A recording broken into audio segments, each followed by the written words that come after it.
Hey all! Wow, I haven't been live in a while. I know.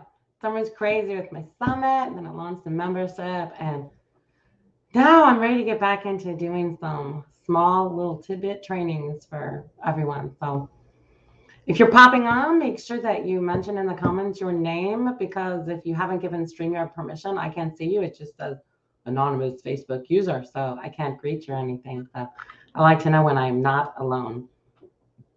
How's everyone doing? Crazy. I just finished week 4 of school. I can like hardly believe we've been in school 4 weeks. Whew, a whole month. Wow. That is kind of amazing. How about you guys?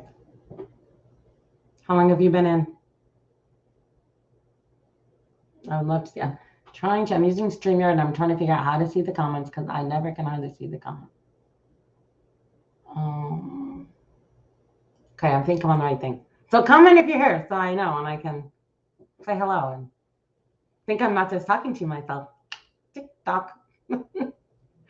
Okay, I'm gonna start. Gotta share my screen. Gotta remember how to do that. I've been on here in a while. There we go.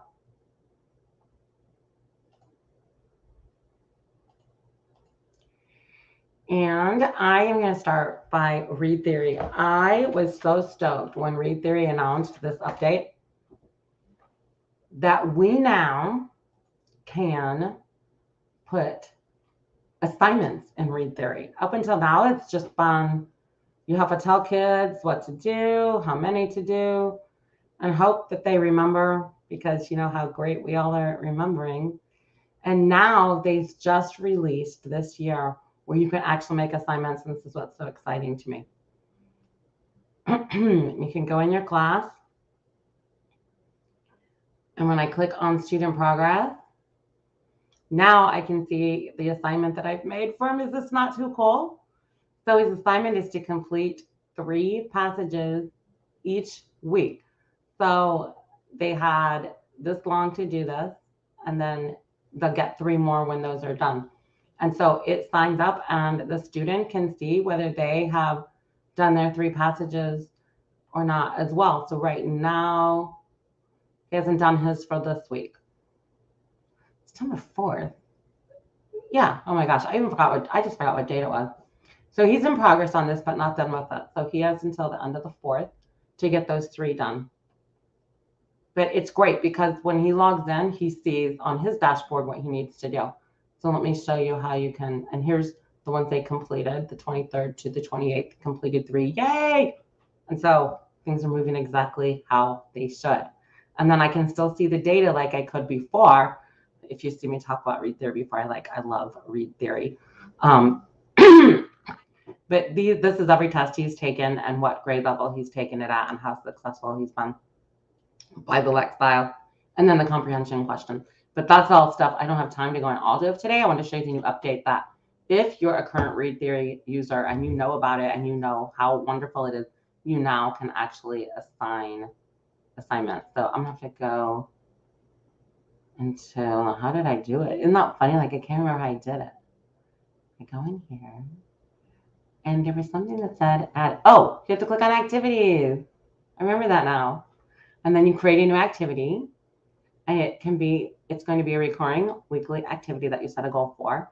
So you say, okay, create a new assignment, proceed, then decide which class to assign it to. And I proceed. Oops, I have to select student. Oh, because I don't have students in that class yet, I can't do it. So I guess, well, I don't want to do this because I do not want to assign a new assignment to them. So then you will proceed with 2 students and I'll ask you how many you want them to do each week. But I want my assignment to stay what it is now. And that's just that easy. How cool is that? Are you excited? Who is excited? Even if you're watching a replay, let me know. Are you excited so you can put assignments in Read Theory? I'm thrilled about that because it just takes a lot off my plate because I assigned those anyway. And then I had to track it separately, and now it can be tracked right in Read Theory. Super exciting to me. Okay, and then I was on Khan this week. I was on it last week, and this was not available. And this just happened, and it is going to save me so much time and you so much time if you're a Khan user. Let me go into my 8th grade class. And I had a student that said, sorry, wrong class, going to a different class. I have this student that I have just for one student. And he was really sick and couldn't work all week. And so he emailed me, because my students are mostly virtual, you know. And so he got a hold of me and said, hey, can you change the dates on my con so that I'm not behind since I was sick? And we have that flexibility in our program. So we're like, yeah, we'll just go ahead and extend that because our students do school year round, not just the 180 required day. So I could go in here and look at the assignments and manage them. I was like, oh, great. There's like 8 assignments. I have to do them all by hand. And first time I opened this, I was like, this looks different. I wonder why it looks different. Then I saw edit dates. And so I was able to click all of his assignments that we needed to change the due date for and edit the dates all at once. And so you just click edit date. You choose a new date right there and apply it. I don't want to do that now. Previously, you had to do every single assignment by itself. It was such a pain. And so now it's not so difficult if you want to go in and assign stuff in advance in con. And then if you don't get as far as you think you were, you can change the date easily. You don't have to do it every single assignment at the same time. So very, very cool updated feature in con that I love. You also can schedule assignments now, and you didn't used to be able to do that before. So you can schedule a start date and due date instead of everything having to be the start date, whatever day you assign it. So those are 2 really super important updates that'll make things much easier in the interface for con teachers. So yay! If you're a con teacher, let me know in the comments. If you're on the replay, click replay. Loving the new features in con. I love when they add things that are so usable for us. Okay, so now I'm on to Flipgrid. How many of you use Flipgrid already, or at least have heard of it and know it's a video capturing tool? Let me know in the comments if you are a lover of Flipgrid or a so-so Flipgrid, or you're really not on the Flipgrid train. It's okay. We can't use every EdTech tool out there, so we have to find what works for us and learn what it does. But there are some upgrades you will want to know about Flipgrid if you are using it. A couple of them are mobile features only. On the mobile feature, they added lenses, I think they're calling it. And so as you're recording, if you're using a mobile device, then you can get like flying things like confetti or stars and things. And so the lenses are pretty exciting for people. And then you also can add music to your videos after you create them. They have a lot of instrumental music clips right in there. So those can only be done on mobile. But for us web-based users only, we have some goodies too. And so this is my second camera, so I'm sideways. But they have imported way more backdrops. So look at all these goodies you can choose from. And it does like a green screen effect. So if you choose it, you know, you are going to get whatever happens with your green screen. But they have lots of backgrounds you can choose from, including just to blur it if you want to do that. But I've never had a lot of success with green screen. Like, I don't like half my face to disappear. Like, look at that. How weird was that? Like, it looks like I'm like jumping into the Twilight Zone or something. Anyway, so you do have, there's some new backdrops on there. But the effect that I'm most excited about is they have added GIFs. And so now you can get these fun little GIFs to put into your presentation and just make them a little more engaged. Look at that cute little monkey. There, he's much cuter than me, isn't he? Oh, but there's just all kinds. So those are the stickers, and then there's also actual GIFs that are on here. Look at that cutie patootie. I want a penguin on a page with me. Anyway, so just some fun you can do on Flipgrid. Let me know in the comments if you are, which is your favorite update that I've shared so far. So many good things. And then I lost the spot I was going to share. So Common Lit has added quite a few new things, and so I'm trying to pull that up. No. New to Common Lit 2021. Where is it? It's updates. Where is it? Oh my gosh, how can I not find that? I'm like, before is the first thing that came up. That's what happens when you're live, then nothing works right. Let's see, I'll say in the past month, maybe that'll do it. How's that new feature for common? What? Maybe that'll do it. What? This is really weird to me.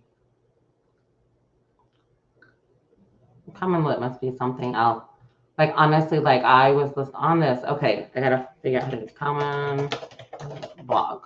There's a blog post that I wanted to show you. Okay, we'll just go there. And I'll scroll down and find it because that's what happens when you're live.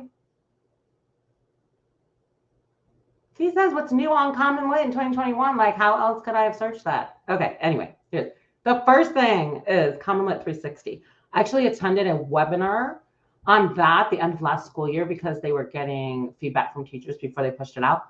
But they are keeping it 100% free, which is their mission, to access Common Lit 360, which is a free comprehensive full year English language arts curriculum, grades 6 to 10. Yes, you heard that right. An entire curriculum. It is research-based, had teachers give feedback on it. It's standards-based, and it includes everything you need to teach English language arts. And it's free and uses Common Lit's interface. So cool. You can use digital and print for most of it, all those things, and it's free forever. Now, they are offering for some kind of paid, it's still not a lot. Then you can get training to get your district all set up in it and things like that. But it's really basically free. So check it out. If you hate your curriculum and your administration is open to you using what you think is best for kids, check it out because it's good stuff. And then if you have a lot of ELL Spanish speaking students, they've added 60 new Spanish texts, 100 new English ones, tons of stuff, 30 new elementary texts. They just keep putting stuff in to add to the library. The read aloud speed, wonderful. You can change it now. So it can help those students with processing speed issues. You can go normal, slower, and even slower. And we all know students need that at different times. The student preview mode. Oh my gosh, I love this as a teacher. So you can now click and with a button, you can see what your students are going to see when you assign something. Love being able to see student preview. And then some different things about scoring I haven't looked at a lot. Data retention, I don't know. Look at all this data stuff. Lock and submit assessments on a student behalf. Somebody needs to be done. I'm not sure what that was about. Clever integration, co-teachers, so much stuff. So check out their blog if you want to know more, but I just wanted to make sure I told you about 360 and the read aloud speed. I was super excited that they're getting read aloud speed. That is it for me. I can't believe I did that in 12 minutes, less than 15 minutes. So again, if you're watching live or on replay, comment, let me know which of those tips you are most excited about. Talk to you next time.